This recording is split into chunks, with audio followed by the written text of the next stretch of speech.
The gentleman from Texas, 3 minutes. Thank you, Mr. Chairman. Today we will examine the fifth or sixth iteration of the same failed foreclosure mitigation plan offered by the Obama administration and Congress. It is a policy that still throws mud on the wall to see what sticks. It's very expensive mud. It belongs to someone else, and by the way, none of it is sticking. We still have one of the highest default rates in our nation's history. By the administration's own admission, the HAMP and HARP program have now restructured 169,000 permanent modifications out of their stated goal of 3 to 4 million. Most studies and empirical evidence show that at least 50% of those who have their mortgages modified will again redefault. Besides being a highly ineffective program, it is an unfair program. It is yet another chapter in America, the Bailout Nation, as co-authored by the President and by Speaker Pelosi. It takes $50 billion from taxpayer or borrows the money from the Chinese to bail out banks that made bad loans and to bail out many who bought more home than they could afford, speculated in residential real estate, or used their home equity as an ATM machine.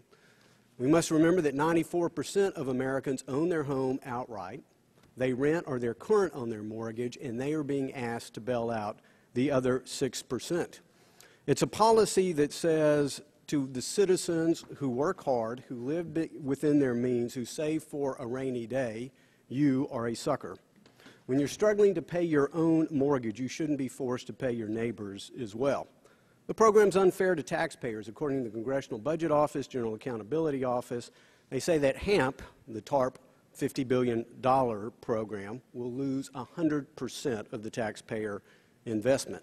Although I curiously note under the majority memo for this hearing, under the subchapter entitled "Who Will Absorb Losses," curiously the word taxpayer is never mentioned. Finally, the program hurts our economy. It fails to recognize that the only effective foreclosure mitigation plan is a good job with a steady paycheck and a bright future. Unfortunately, under the policies of this administration and of this Congress, over 7 million of these jobs have now been lost. By creating an unpredictable artificial market, investment capital remains on the sidelines. Thus, HAMP is hampering economic recovery. Finally, as our nation drowns in a sea of debt, I think we could better use the $50 billion to put forth to a plan to pay down the debt and put the nation on the road to fiscal sanity. That would create jobs and thus have effective foreclosure mitigation for the nation. Yield back the balance of my time.